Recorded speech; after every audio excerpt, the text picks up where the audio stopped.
سڵاوم کاتتان شاد بەخێربێنەوە بۆ بەرنمەیەکی نوێی کورد کۆنێکشنی دەنگی ئەمریکا کە دەتوانن لە کەناڵی ئێناتیشەوە بینەری بن. لێرە لە واشنگتن کاتژمێر 8 بەیانیە من هێرۆ زەنگەنەم. ئەژێ ساڵح دەمیجەرەمە سلااڤڕێز کورد کۆنێکشنا ئیرۆدا ئەمڕۆنی دەدن سەر گەلێکە مەجارێن نێگریدای ئەمریکا هەرێمێ و جیهانێ دەناودەژی کۆمبوونا گروپا بیست لە ئیندۆنیسیا ڕەوشە داویە ئوکرانایە دۆسەیە ناڤۆکیە ئێرانێ پێواژۆیên داوی لە باکوور ڕۆژهەڵاتی سووریە و هەند مەجارێن دەنجی. وا هەر لەم بەرنمەی ئەمڕۆماندا بڕگەی لەگەڵ ڕووداوەکانیشتان پێشکەش دەکرێت.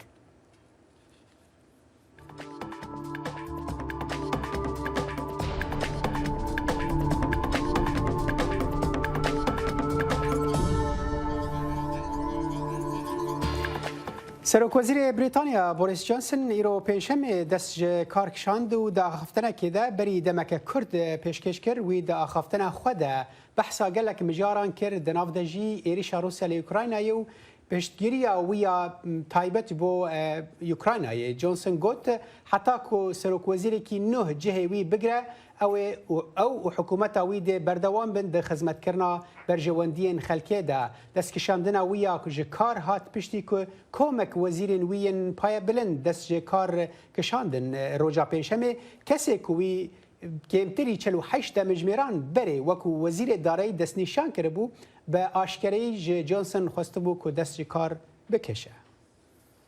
ڤڵۆدیمیر زەلێنسکی سەرۆکی ئۆکرانیا دەڵێت هێزەکانی ئۆکرانیا هەستیان کردووە بە کاریگەریەکانی تۆپخانەکانی کە لەلایەن ڕۆژئاواوە دابینکراون لە بەرەکانی جەنگدا. لە میانەی وتارێکیدا زێلەنسکی گوتی ئەو چەکانە کاریگەر بوون لە یارمەتیدانی هێزەکانی وڵاتەکەی بۆ ئەوەی بە شێوەیەکی ڕاست و دروست ئامانجەکان بپێکن و زیانیان بە کۆگاکانی چەک و هێڵەکانی دابینکردنی چەکی رووسیا گەیاندووە.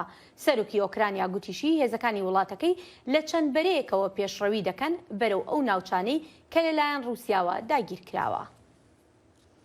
بەڕێوەبرایەتی جۆ بایدن ئاماژەی بەوە کردووە کە بەشداریەکی تەواو لە کۆبوونەوەی وەزیرانی دەرەوەی ئەم هەفتەی گروپی 20 وڵاتی دەوڵەمەند و گەشە سندوودا دەکات کە جارێکی تر بابەتی داگیرکاریەکانی رووسیا لە ئۆکرانیا دەبێتە تەوەری سەرەکی کۆبوونەوەکە.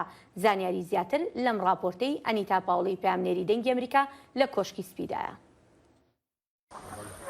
جەنگی ئۆکرانیا دەبێتە تەوەرەی سەرەکی وتیوێژەکان لەو دەمەی وەزیرانی دەرەوەی بیست دەوڵەمەندترین وڵاتی جیهان لەم هەفتەیەدا زەمینە سازی لە بالی ئەندەنوسیا دەکەن بۆ کۆبوونەوەی لوتکەیی گروپی بیست لە مانگی 11دا. بەڵام دیپلۆماتکاری باڵای ئەمریکا پلانی نییە لەگەڵ هاوتای رووسایی دانیشێت و هەوڵی دانوستانکردن بدات بۆ کۆتایی هێنان بە شەڕی 4 مانگەی ئۆکرانیا. من لەو پێگەیەدانی بزانم وردەکاریەکان چۆن دەبن، بەڵام بە دڵنیاییەوە پێشبینی هیچ کۆبوونەوەیەک لە نێوان وەزیری دەرەوەی ئەمریکا ئانتۆنی بلینکن و وەزیری دەرەوەی رووسیا سێرگی لاڤرۆڤدا ناکەم.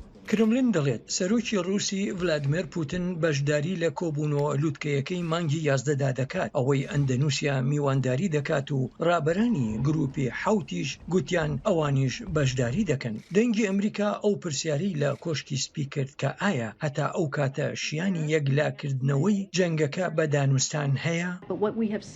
ئەوەی ئێمە لە سەرۆک پوتینمان بینیوە ئەوەیە کە ئەو خواستی دانوستانکردنی نییە. سەبارەت بە پرسیاری یەکەمت ئێستا سیاستمان نەگۆڕدراوە و بەردەوام دەبین لە پشتیوانیکردنی ئوکراینە، بەردەوام دەبین لە یارمەتیدانی ئوکراینە، ئەوەی شەڕ لە پێناو دیموکراسیەکانی دەکات و هەروەها لە پێناو یەکپارچەی خاکەکەی. رووسیاش پێداگیری دەکات. کردە لەشکریە تایبەتەکە بەردەوام دەبێت هەتا ئەو کاتی ئۆرکەی لەلایەن فەرماندەی باڵاوە دانراوە تەواو دەکرێت. ئۆکرانیاش بە هەمان شێوە. ئێمە هیچ بژارەیەکمان نییە، ئەمە سەبارەت لە باسەربەخۆیمان و ئایندەمان، سەبارەت لە بەرچاونوسی هەموو گەلی ئۆکرانی. مارک کانسیان شیکار دەڵێت ئەم سووربوونە ئاماژەی شەڕێکی دوور و درێژ دەدات و دەشڵێت بابەتەکە زیاتر ئاڵۆزە لەبەر ئەوەی رووسیا شتێکی هەیە ئەمریکا دەیەوێت. بۆ ماوەی 4 مانگە دەسەڵاتدارانی رووسی ئەستێرەی باسکتبۆڵی ئەمریکایی بریتنی گراینەریان بە تۆمەتی مادەی هۆشبەر دەست بەسەر کردووە. ئەمریکا دەڵێت بە ناڕەوایانە ئەو خانمە دەست بەسەر کراوە. هەمیشە هەوڵاتی ئەمریکایی لەلایەن حکوومەتانی بیانیەوە دەست بەسەر دەکرێت. زۆربیان سەرنجی زۆریان پێنادرێت لە بەرەوەی شکاندنی یاسای ڕۆتینی نەوخۆیە. هەندێکیان بەئاخیان پێدەدرێت وەک ئەمەی بریتنی گراینەر. دەرەنجام سەودایەک دەست بەسەر دەکەین مەبەستمەوەی یەکێک لە کێشەکان کە بایەخی زۆری پێدەدرێت ئەوە وادەکان نرخەکەی بەرزتر بێ بۆ واتایەکی تر ڕەنگە رووسیا لە بەرامبەر ئازادکردنی بریتنی گراینەر شتی زیاتری دەستکەوێت. ئەی ئێستا چی؟ دوای 4 مانگ بەدەیان هەزار کوژرا و ئاوارەبوونی بە ملیۆنەها کەسی سیڤیل و هەروەها ئەنجامدانی چەندان کۆبوونەوەی لووتکەی ئاست بەرز و بەردەوامی هەوڵە دیپلۆماسیەکان. شەڕ لە ئۆکرانیا ڕاستێکی بنەڕەتی دەخاتە ڕوو ئەوەیە کە جەنگ قورسە و ڕەنگە بەدەستێنانی ئاشتی هێشتا قورستر بێت. بۆ ئەنیتا پاوڵ، سمکۆ عەزیز، دەنگی ئەمریکا. لە دەر کۆمبوونا گروپا بیست و ئەنجامن کو ڕەنگە ژوێ کۆمبوونێ دەرکەون نها هەفکارێ me نەجیب بالایی ji pêş kongresê bi meraya dem baş Necîb cudahiyên vê kombûnê ji yên berê çi ne? Belê Salih cudahiyên vê carê li gorî daxuyaniyên ku berî civînên balî yên grupa welatên bîst dest pê biketin گور وان داخوایانیان و گور بو چونین چاودێران جداهی دê gelek hebîtin ji ber ku sê aliyên hev cuda van civînana da dê bejdar bin. Aliye yekê wekû dizanî ku Ukrayna û şerê Rusya li Ukrayna dê sîbereka tund û bandûreke mezin li ser vê civînê hebe. Li gorî daxwayaniyên heta niha hatîne dan û ew aliyên ku bejdarin Rusya ku aliyekê şerê Ukraynaya her wisa welatên ku li dijî Rusya dimînin welatên G7 û welatên Yekêtiya Ewropa û Rojavayî her hemû ku dijî êrişa Rusya ne li Ukrayna her wisa aliyê siyê welatên bêdengin weke Hindistanê weke Endonusya û her wisa welatên dinyên ku heta nike raya xwe derbarê şerê li Ukrayna diyar nekirî û helwesta xwe diyar nekirî. Lê pêşî ku Joko Widodo serokê Endonusya mazûvaniya vê civînê dike wî gotibû ez hêvîdarim ku civîn wêrankarî li gor yanî di civînan da wêrankarî roneda û bi şêweke normal û asayî pirêve biçin. Baş e Necîb yanî eger em bidin ber çavan axaftinên wî û her wiha tiştên ku te gotî yanî ew ciyawaziyan tundbûna di helwestan da vê carê wê demê çi qas hêvî heye ku encamên baş ji vê kombûnê derbiçin? Salih wezîra derve ya Almanya Annalena Baerbock du dixwayanî da bû gotibû em qet rênadene Rusya û divê rênedene Rusya ku civîn lûtkeya G20 li Balî nebe platform yanî Rusya wê civînê neke platforma ji bo berjewendiya xwe bikar bîne û bikare yanî ew hêrişên ku li Ukrayna pêk tîne weke tiştekî asayî û normal bibîne. Divê ku rojavayî û bejdarên civînê rênedene ya Rusya ku vê yekê bike. Baş Necîb eger em bidin ber çavan ku Ukrayna herdem civaka navnetewî daxwaz dike ku piştgiriya bêjin leşkerî ya berferehtir bide wan. Ukraynî divê derbarê de tê hêviyan ji grupa kombûna grupa bîstî dikin? Salih ya girêdayî Ukrayna mesela ewlekarî dibî ku bête behezkirin kanê çawan alîkariya ya Ukrayna bête kirin. Lê wek dizanî welatên hevdî jî hene yanî Rusya û Çîn û welatên wekî me gotiye bêdeng Endonusya û Hindistan civînê da bejdarin. Dibe ku mesela Ukrayna û mesela Çekî gelek rolê xwe nebîne. Lê tiştê giring di civînê da pirsa ya enerjiyê ye û her wisa ya ewlekariya xwarinê. Netewên yekbûyî jî ev îşarete dabû ku divêtin çareseriyek bête dîtin ji ber ku dibêjin Rusya tête tawanbarkirin ku gelek genim û ew ê Ukrayna û dexlûdanê Ukrayna ya embarkirî dest daniye ser û bixwe bikartîne. Spas ji bo dema te. Spas ji bo we jî. Dengê Emrîka Cavkaniyeka pêbaweriyan û çaw agahiyan.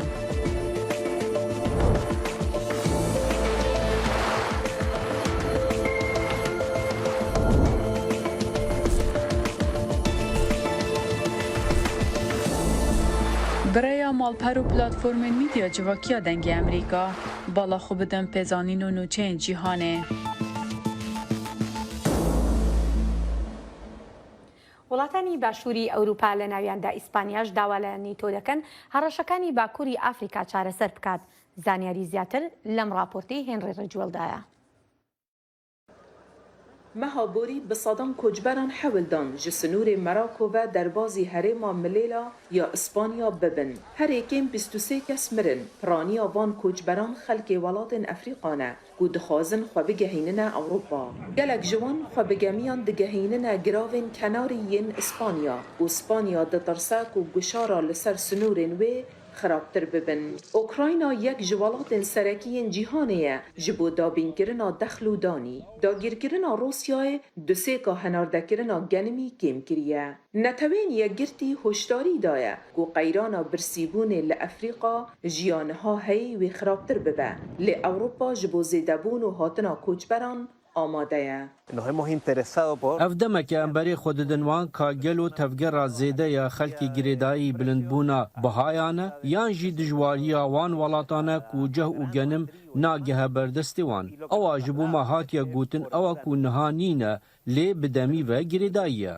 مدرید هشداری داده که کوچبری دکاره وکه تکنیک گشاره جعالی دجمنان و بکار بید. هر وصا سرهلدانا جگدارین اسلامی لهن دورین ساحل اگر در کتنا پنابرانه. اوروپا دبیجد جتین روسی ینسر به گروپا وگنر و روش خرابتر کریه.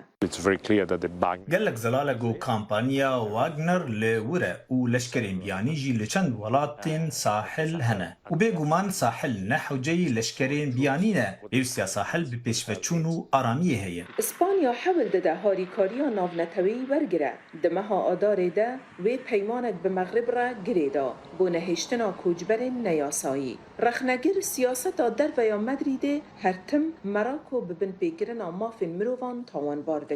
لی حکومت مراکو وان تاوانان ردگه.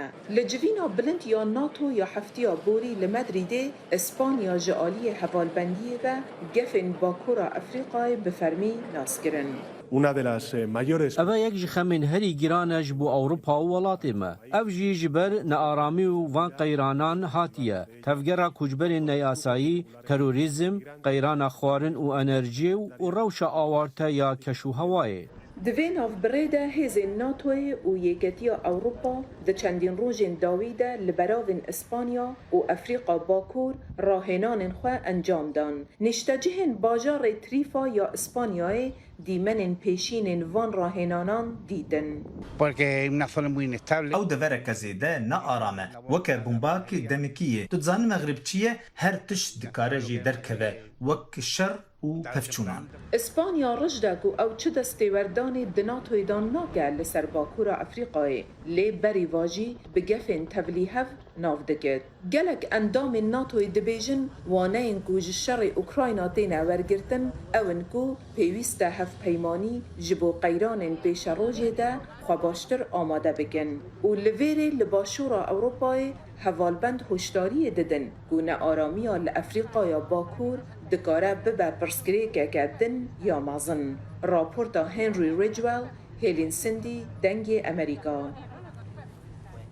آژانسا نوچه فارس و تلویزیون دولت یا ایران گوت کو پاسدارین شورش ایران گلک دیپلماتین بیانی گرتنه ده ناوان دجی کسکی بریتانی به تاوانا سیخوری لی حکومت بریتانی زور رد کرد کو کسک جوالاتین و هاتبه گرتن و راپور وکو به تواهی درو بناف کر پیلا تاوانان ته پشتی بلندبونا آلوزیان لدور زیدبونا گرتنین بیانیان جعالی تهران و پیشکتنا بلزا چالاکین وی ناوکی ده دمکی ده کو دانستاندنین جبو وجاندنا رکفتنا ناوکیا ده 2015 سکینینه ایرانی ده مهین داویده هجمارک اوروپی گرتن ده نافدجی دو ولاتین فرانسی و گشتیارکی سویدی جبرکو او هول ده کو ده دانستاندنن ده هزکه به دست بخه. اف راپور هر وهاته پشتی کو ایرانی سروک دم دریجی استخباراتا پاسدارین شورش گوهراند.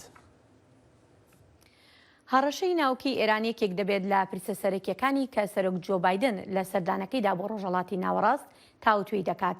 گرژەکان لە نێوان ئیسرائیل و ئێران پەرەدەسێنن لە کاتێکدا هەردوو لە هەڕەشەکانی کوشتن و هێرشی ئەلکترۆنی زیاد دەکەن.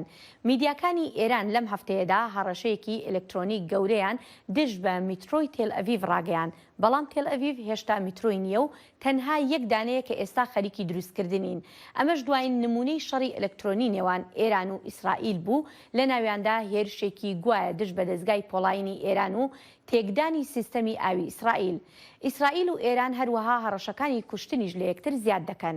ئێران ئیسرائیل بە بەرپرسیار دەزانێت لە کوشتنی سەرکردە لەشکریەکان و زانایانی ناوکیدا و هەڕەشەی تۆڵەسەندنەوە دەکات. ئیسرائیل بەم دواییانە هۆشداریدا بە هاوڵاتیانی کە گەشت بۆ تورکیان نەکەن لە کاتێکدا گوتی دەستگاکانی هەواڵنێری ئاگاهیان داوە هەڕەشەی ئێران هەیە بۆ ڕفاندن و کوشتنی گەشتیارە ئیسرائیلیەکان لەوێ. پەرسەندنی ململانەی ئیسرائیل و ئێران هاوکاتە لەگەڵ هەوڵە بەردەوامەکانی زلهێزانی جیهان بۆ دانوستاندن لەسەر ڕێککەوتنێک بۆ سنووردارکردنی بەرنامەی ناوکی ئێران. شارەزایانی ئیسرائیلی هۆشداری دەدەن ئێرانی خاوەنچەکی ناوکی دەبێتە هەڕەشەیەکی گەورەتر بۆ سەر هەرێمەکە. ئەگەری ڕێککەوتنێکی ناوکی لەگەڵ ئێراندا چاوەڕوان دەکرێت لە سەرووی کارنامەی سەرۆک بایدن بێت لە میانەی گەشتەکەیدا بۆ ڕۆژهەڵاتی ناوەڕاست. بەڵێ ئێستاش کاتی بڕگەی بەرنامەی لەگەڵ ڕووداوەکاندا هاتووە دەچینە لای هاوکارمان بەڵێن ساڵح. بەڵێن ئەم کاتت باش و پێمان بڵێ بزانین بۆ ئەمڕۆ چیت بۆ ئامادە کردوین.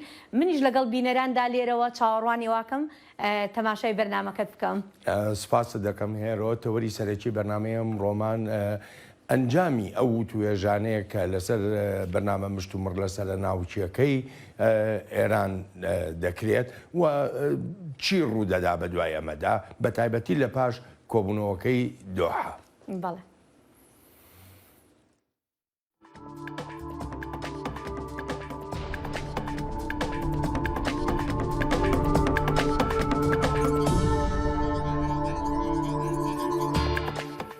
بەرنامە ناوچێ مشتومڕ لەسەرەکەی کۆماری ئیسلامی ئێران هێشتا یەکێکە لەو دۆسێ گەرم و گوڕانەی جیهانی لە نیگەرانیەکی قوڵدا هێشتوتەوە، چونکە نە ئێران ملدەدا بۆ داوا نێونەتەوەییەکان و نە کۆمەڵگەی نێونەتەوەییش گەیشتوێتە بڕیاری یەکلاکەرەوەی خۆی. دانوستانەکانی ڤێننا ڕاگیراون چونکە داواکاریەکانی ئێران وەک ئەمریکاش جەختی لێ دەکاتەوە دوور و نزیک پەیوەندیان بە ڕێکەوتنی ناوچێوە نییە. ئێران بەردەوام داوای هەیە لە دەرەوەی ڕێکەوتنە ناوەشیەکە. ڕێکەوتنی ناوەشی تەنها بۆ یەک بابەتە و ئەویش ڕێکەوتنی ناوەچیە. هەر داواکاریەک سنووری ڕێکەوتنە ناوەشیەکە تێپەڕێنێت ئاماژەیە بە نەبوونی ڕژدی و ئاماژەشە بە نەبوونی وابەستەیی. تیمی ئەمریکا لە دۆحە هەمان شتیان بینیوە. ئێران ڕێکەوتنی مۆر کردبێ یان نەیکردبێ وەک چاودێر دەڵێن هەر درێژەی داوە بە پەرەپێدانی بەرنامە ناوچیەکەی. ئێستاش ئەمریکا دەڵێت پەرەسەندنە ناوچەکانی ئەو وڵاتە جێی پرسیار و گومانن. لەوەتی ئێران خۆی لە وابەستەی بە ڕێکەوتنە ناوچەکەەوە دوورخستوتەوە کە لە مانگی 2016ەوە کەوتە بواری جێبەجێکردنەوە. بەرنامە ناوچەکەی ئێران بە شێوەیەک بەرەو پێشوونی بەخۆبینیوە کە جێی نیگەرانیمانە. پێدەچێت دەسەڵاتدارانی ئێران لە کۆبوونەوە گشتیەکاندا جۆرێک داوایان هەبێت و لە کۆبوونەوە تایبەتەکانیشدا داواکانی شتی تر بن. بەڵام خاڵی هاوبەش لەو داوایانەدا ئەوەیە دڵنیایی بە ئێران بدرێ. ئێران وابەستەی دیپلۆماسی فرەلایەنەیە کە بەرەنجامەکەی پێویستە دڵنیایی بدات بۆ لابرنیی کاریگەرانەی سەزانایەساییەکان. ئێران داوای متمانەی تەواوەتی کردووە کە جارێکی تر ڕێکەوتنە ناوچیەکە هەڵناوەشێتەوە. ئەمریکا پێشێری وابەستەیەکانی ناکاتوە. یەکێک لە داوا تایبەتەکانی ئێران ئەوەیە پاسدارانی شۆڕشی ئیسلامی ئێران لە لیستی تێرۆریستانی بیانی بهێنرێتە دەرەوە. ئەمریکا پاسدارانی لە لیستی ڕەشی تێرۆریستانی بیانی داناوە. داوایەکی تری تارانەوەیە باس لە بەرنامە موشەکیەکەی ئێران نەکرێ. ئەم بەرنمەیەشیان بەشی خۆی مەترسی هێناوەتە ئاراوە لە ناو وڵاتانی هاوپەیمانی ئەمریکادا لە ڕۆژهەڵاتی ناوەڕاست. شەماڵ بەشیری نووسەر و شیکەرەوەی سیاسی لە ڕێی سکایپەوە میوانی کۆنێکشنە. کاک شەماڵ سپاس بۆ ئامادەبوونت ئێران هیچ ئاماژەیەکی وهای نیشانداوە تا بگوترێ خواستێکی هەیە بۆ گەیشتن بە ڕێکەوتن و وابەستە بوون بە بەندەکانی ئەو ڕێکەوتنەوە؟ بەڵێ زۆر سپاس کاک بڵێن سەرەتا سڵاو بۆ ئێوەی بەڕێز و بینەرانتان. لە ڕاستیدا ڕۆژانە چەندین هەواڵ راپۆرت و ئانالیزی زۆرا و زۆر لەسەر ڕەوتی پێشکەوتنەکان لە نێوان ئێران و وڵاتانی ئەمریکا و ئەوروپا بڵاو دەبێتەوە. بەشێک لەو زانیاریانەی کە ئێستاکە دەردەکەون ئەوەیە کە ئێران بە هەموو جۆرێک هەوڵ دەدا کات بکوژێت، چونکێنێ بەپێ ئەو تەحلیلانە و زانیارانی کە لە ئارادایە ئێران لە نێوان 6 مانگ بۆ ساڵێک کاتی ماوە بۆی کە بتوانێت یەکەمین بۆمبی ناوکی خۆی بەرهەم بهێنێ.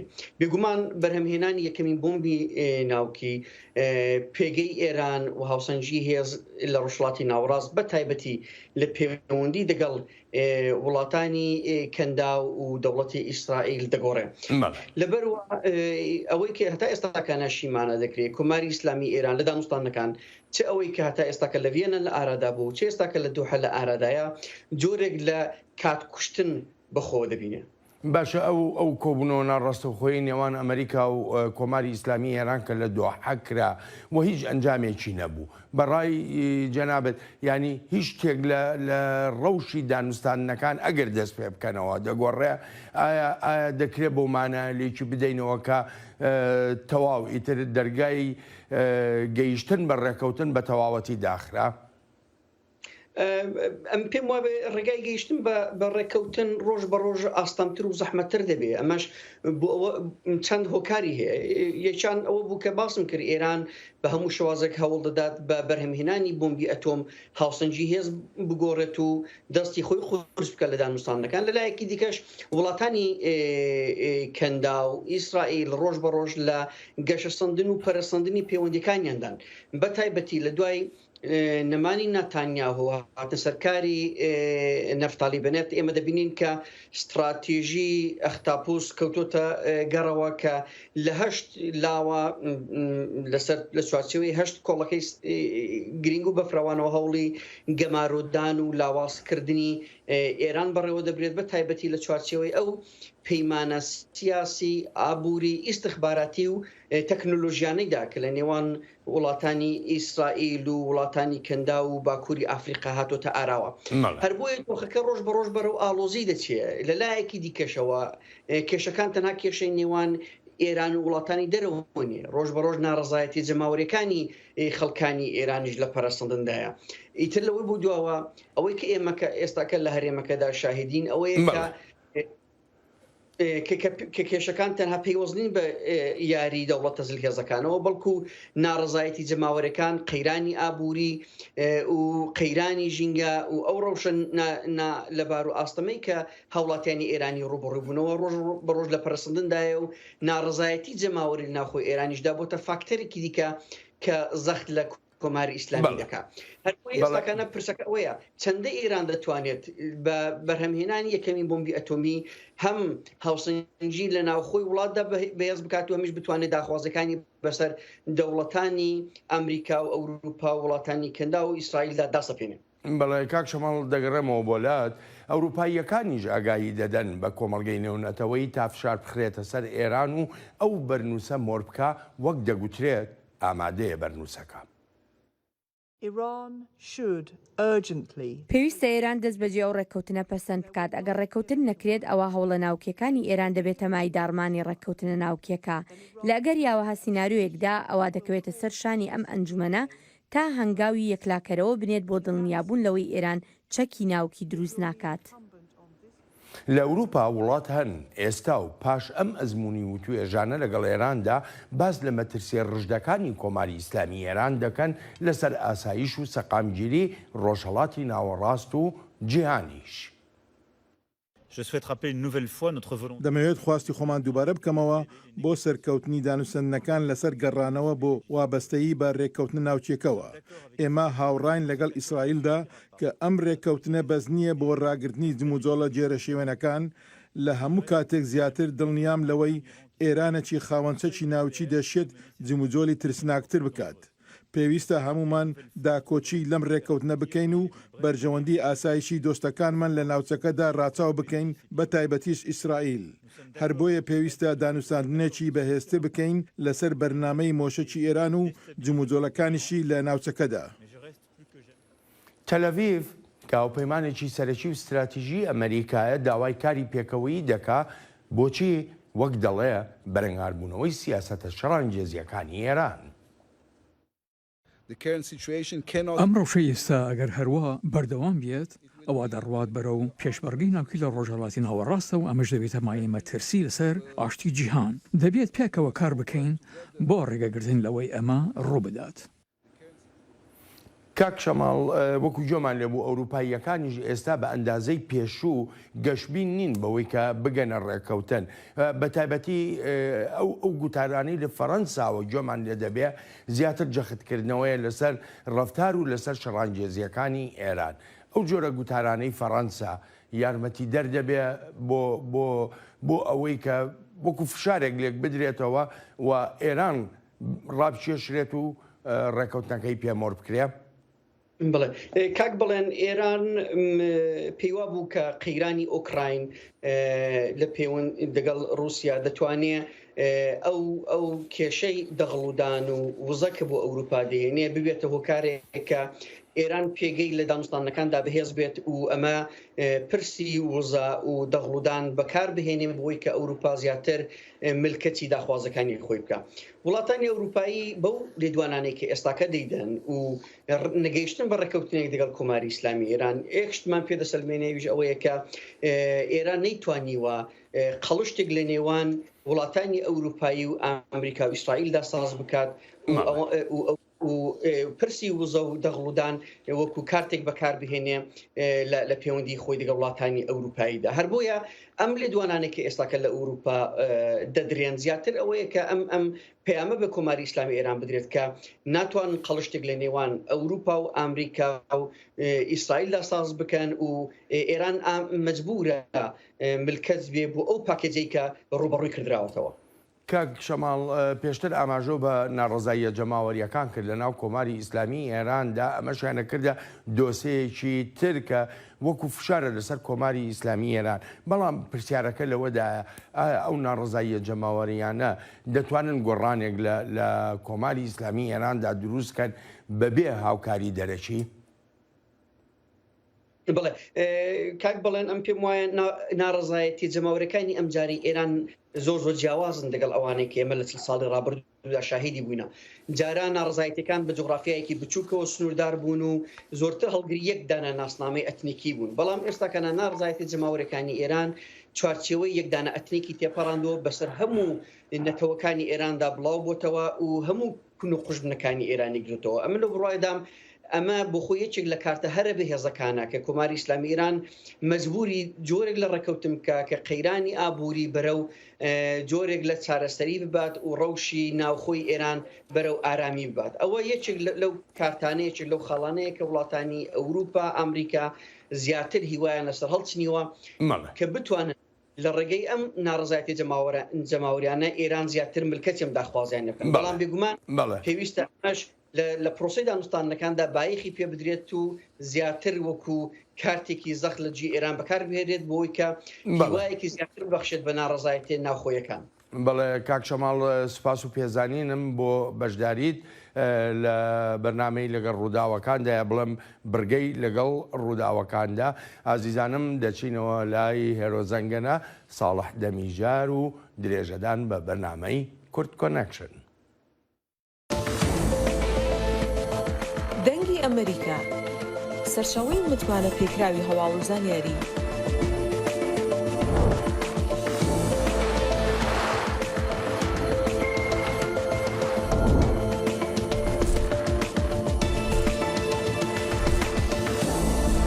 لە ماڵپەڕ و تۆڕە کۆمەڵایەتیەکانی دەنگی ئەمریکاوە ئاگاداری هەواڵ و گۆڕانکاریەکانی جیهان بە.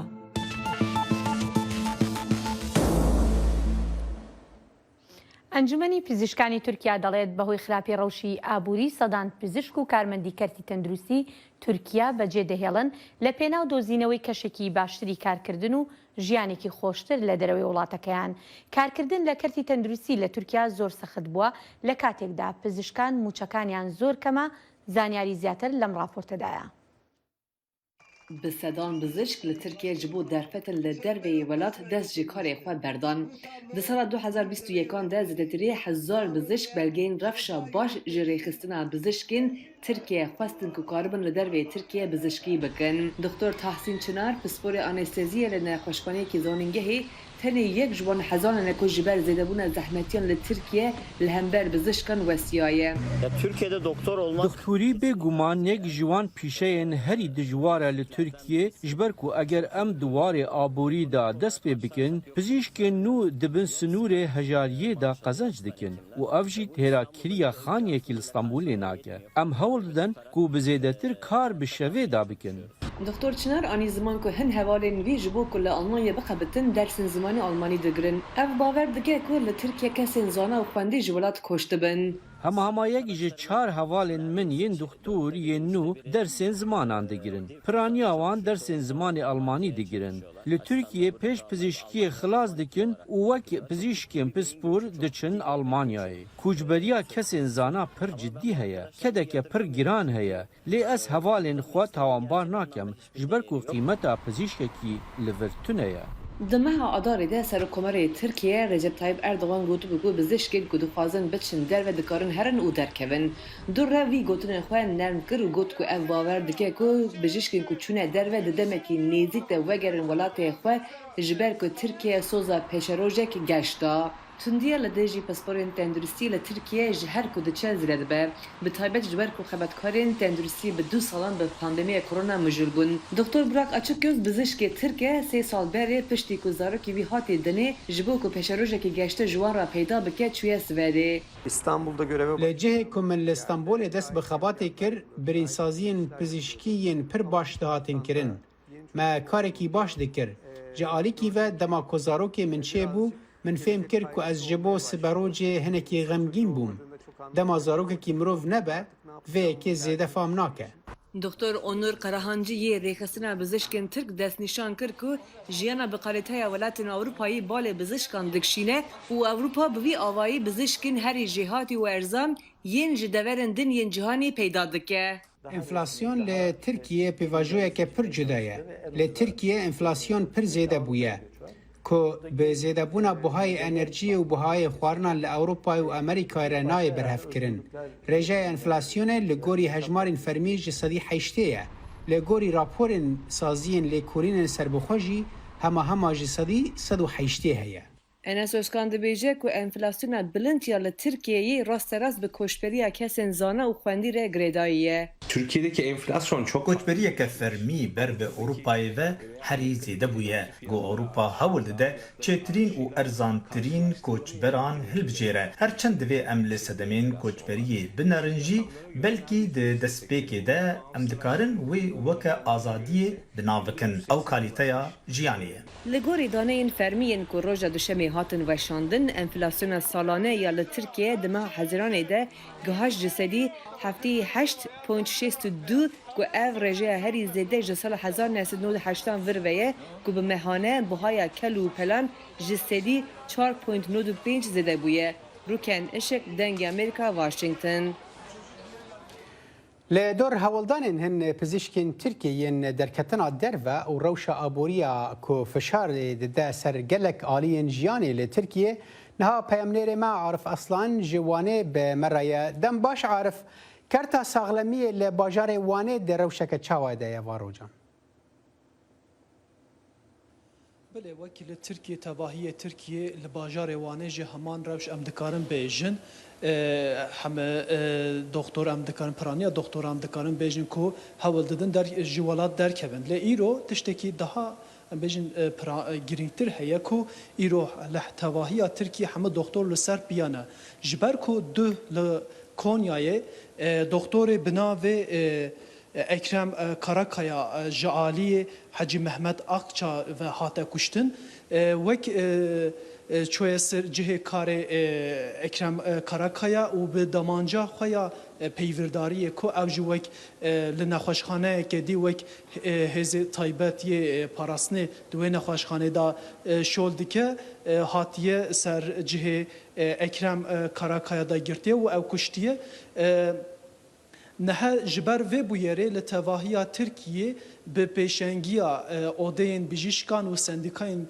دکتران چالاکی تنه کرنه ایرول باجار وانه جی لبردری دریه نخوشخانه هرمیا وانه او چالاکی خو پیشاندان پیک آد و صدان دکتر لبردری نخوشخانه برهف بون و نرازی بون انخل همبر حکومت پکینان او چه دبیجن کو اف پزگریکا توندیا لسر دکتورا پزگریکن دکتورا شرط و مرجن وان به تواهی به پولیتیکاین حکومت ور سدمنون اون و هر وها پزگریکن جواکین جی تنه کشتنا دکتور داوی نه بله عارف دبی دا یکیتیا دکتورین ترکیه چه دبیجه اگر تو کرتی برسوان بدی یکیتیا دکتورین ترکیه چه دانه هنه برسوی چه ددن دوی درباره ده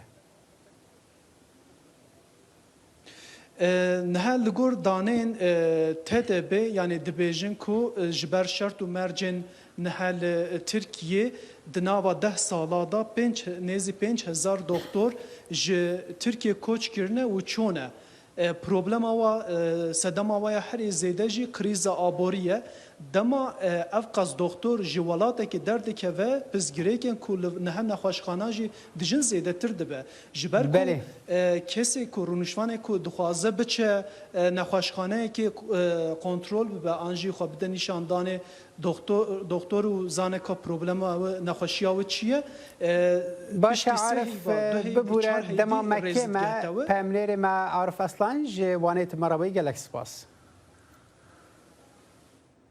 ئەگەری هێرشێکی لەشکری تورکیا دژ بە ناوچەکانی ژێردەسەڵاتی کوردەکان لە سووریا تا دێت زیاتر دەکات. پارتە سیاسی کوردەکان نیگەرانی خۆیان لەسەر ئەم بارودۆخە دەردەبڕن. کوردەکانی سووریا شەڕەت دەکەنەوە و داوای گفتوگۆکردن دەکەن بۆ ڕێگریکردن لە شەڕ. ئەمە بابەتی راپۆرتی زانا عومەر پێیان نێرمانە لە قامشلۆ. ئەگەر دەستپێکردنەوە ئۆپراسیۆنێکە لەشکری ژعالی تورکیە ڤە لەسەر هەرێمین کوردی سووریە زێدە دەبێ نەخاس پشتی جوینا ناتۆیە سیاستمەدارên کورد li Sûriyê divê bawerê de ne got Tirkiye erêkirina aliyên navdewletî bi dest xistiye. Sekreterê Partiya Çep a Demokrata Kurd li Sûriye Salih Geddo dibêje pêwîst e Amerîka roleke erênî di navbera rêveberiya Xweser û Tirkiye bilîze got pêre rê li ber şer bigire. Em hêvîdarin ge Amerîka vê rastiyê zanibê carek di milletê me neke qurban ji bo هن برجواندیه وی عالی یا وی عالی یعنی اوه بگومان و یعنی باندور کوی مزن لسر ملت ما هبه و لسر ربریا خسر جي هبه و از باورم تشتي گو داویجی رودا جواتا ناتو دود اوه ده مترسیت مزن چیکر داره می و گوندزانن مترسیت مزن چیکر برێز گەدۆ بەردەوامیە ئاخافتنا خۆ de دەستنیشان dike got Kurdên Sûriyê li gel Tirkiye diyalogê bikin. دووەختێ گۆ ئەم ئەبەدەن دژمنایە دەوڵەتا ترک ناخوازن و ئەم ناخوازن ڕۆژێکێژ ڕۆژە گۆ ئەم و ترک ئەم تێکەون مواجه هەبوودە عەکساوێ ئەم دخوازن گتێکلیم باش پەیوەندیم باش دناڵمە و هەموو جیرانی مەذهبێ و یەک جواژی دەوڵەتا ترک laliyekî din aliyên encûmana niştimaniya Kurdî li Sûriye enekese şerê li herêmê napejirîne û diyar dike got şer dê bandoreke neyînî pir mezin li ser rewşa Kurdan li herêmê bike. Endamê desteya serokatiya enekese Nehmed Dawud dibêje got Tirkiye dikare birêkên aştiyane ewlehiya xwe ya navdewletî biparêze û pêwîstî bi şer tune. Carî jî ev emeliya eskerî wek got Türk dibêjin ji bo emna xwe qewmî biparêze ev emeliyahan emna wê qewmî naparêze berê jî emna wê qewmî نهاتي تهديد كرن وقو أو تصور ذكر يعني مشكلات مزن والدبري شبه مجتمعي دولي إلو مدعوي يعني حجم في كارثة فين بكو نهي لأف عملية عسكري بيكرن خاصة قو تركيا تشتي دخستن ستنت دفان دانو ستندني خوي داويد تشتي قو دخست ببه أو تشتانان ستندن جبر في يعني عمليات عسكرية وخسارتك همو أطرافها يعني حتى تركيا خسارتك برێز داود دیار دکه گو پێویستە کوردین سووریێ ڕێڤەبەریا خۆسەر ji ezmûnên xwe yên berê Sûdê bigire û dibîne got rêveberiya xweser dikare riya diyalogê Tirkiyeyê re bipejirîne.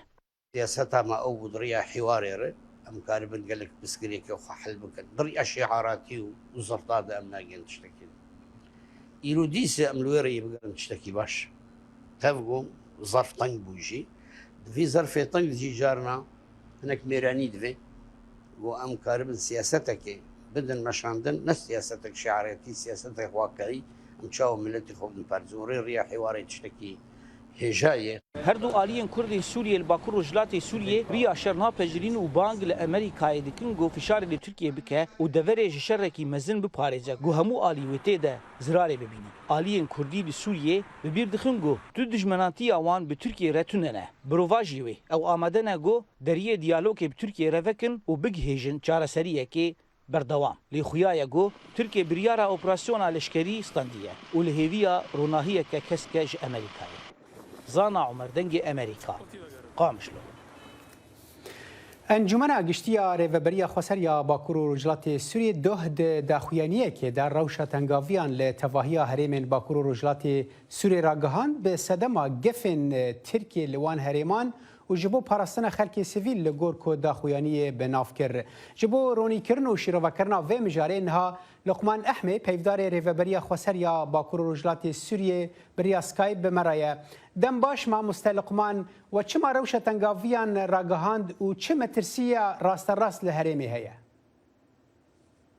دم باش جبو و همو گهدار و تماشقانن و شخوا افدم کدریج گو ترکیه میگافان سر باکور رجلات سوریه دخوا هم میجی دجه ایریشی هرمه بکن تاوی گو جهرمه تجاری نتانگاوی جبو ترکیه درکتی نه ایریش سر سینور ترکیه چه بوده جبوه و جبوگو ریوبریا خسر کارب بهتر روشه بریو جبوه روشه آورده هاتا دیار کرن باشه یعنی دوی دمان هادا تشتکی ام ببیجن نشان اپراسیونان هنه تئیریشن دست نشانکری هنه که حتی و بریار دا دوی دمه دا روشک وها راگینن از چما وی پرسید که مش برکو اف روش جاری کی دخل کش دی ترسینه دما روش تنگاویا را دگینی و دمه خلق دبه مترسی هاتیه بردری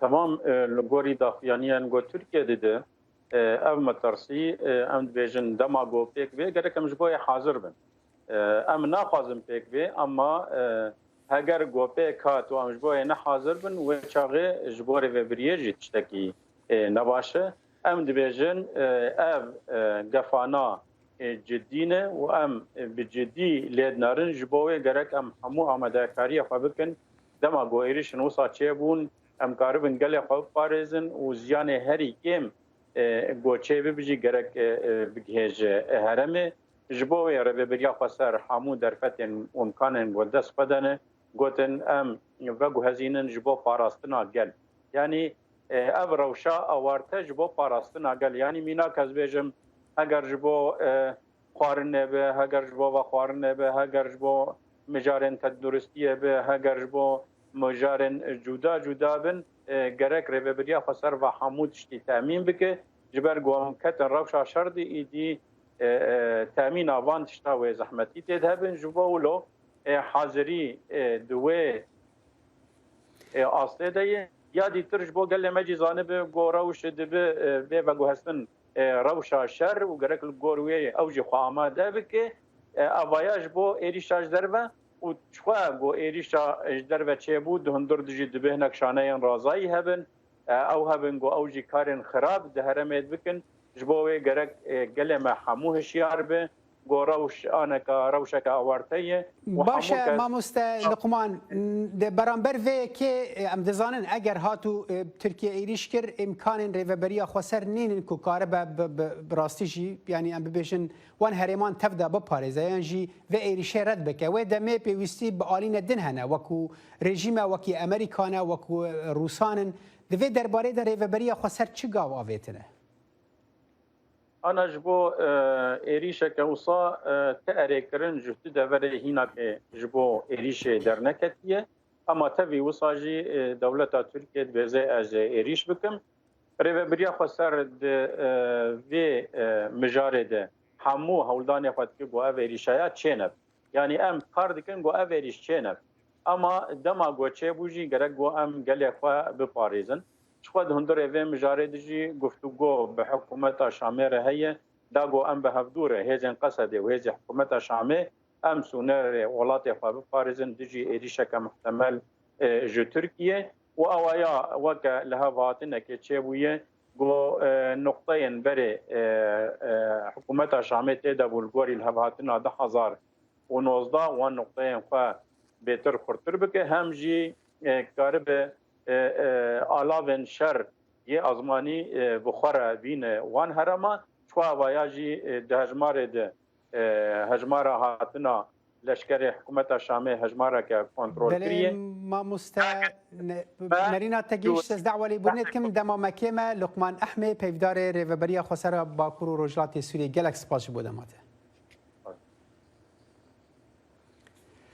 لآلی رجعوای چمه فراتجی باکور سوریه و لدردورا باجارن من بجوبابه هن لفو تفجرين لشكري وان روجين داويدا بون و هزن سوريا ديمقراطيك ديفيجن وان لهفكرنا كلشكريا كل جل شامي تشالاك كريا جبو بهتر زانياري في درباري دا انها بامنيرا ما نوروز رشو بريا سكايب تفلي مدبا دم باش نوروز قالك رابورتان بحثا تفجرين لشكري لوي هريمي كر تشل هريمي دخومه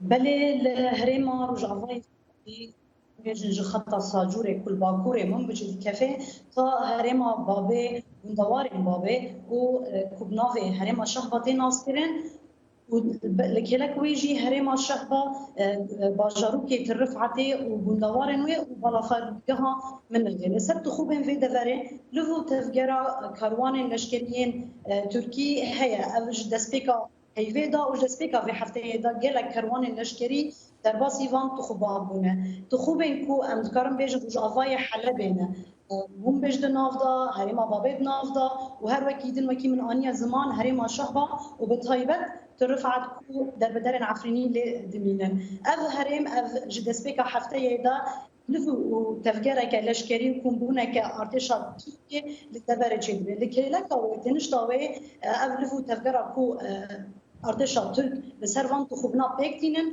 لفو تفجره که ارتشا سوری جی هایش خو اف دور به همان دنین کو گف لی هات خانو کو دوی داره دی ارتشا ترک چالاکیه که لشکری انجام بده همان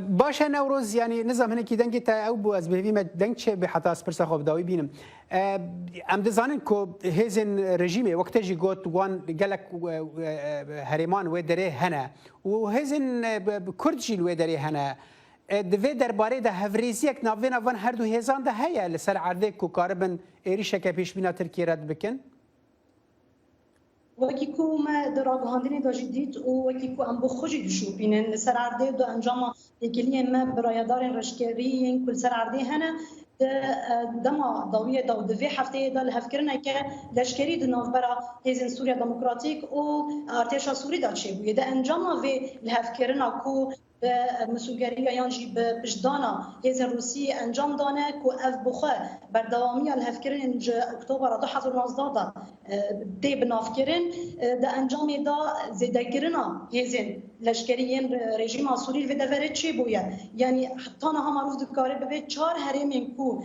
د ناغل و هفکرینه دهاتنا بنافکرین و هبونا هزین لشکری لزیده به او براستی جل سر عرده لدو دوران اویا بیک هاتیه کو گلک شانده لشکریین هزین رژیم سوری و چکین گران لدفر بجه بونه جنافان هد دفرین کو زیده بونا هزین لشکری لچی بوده هرم آمون بجه هرم عین عیسیه و هرم کوبانی هاتیه بنافکرین و هر وکیدن هرم بابه لسر عرده اف هبون زدكرنا في هبونا لشكريا هێزن حکوومەتە سووری لە دوو دەڤەران تانەها پێکهاتیە ئەو ژی هەرێما عین عیسا و دەمێن چوویدا ژی لە گوندەوارێن ئەم ببێن کوبانێ لێ تانەها دەردووری زێدەکردنا هێزن لەشکریین حکوومەتە سووری بە تایبەت لە باژارێ منبجێ و بابێ تو ئاگاهیان کوڤەیەکی حتاوێکی اشتراز باشه نوروز خالات زلال بو نوروز رشو پاملیرامه گلک سپاس بو دمات بەڵێ ئازیزان لێرشدا هاتیینە کۆتایی بەرنمەکانی ئەمڕۆمان و کۆتایی بەرنمەی ئەم هەفتەیەمان هەتاکو و ڕۆژ یەکشەمە جارێکی تر دێینەوە لاتان بمینن دناو خێر و خۆشیەدا هەر شاد بن.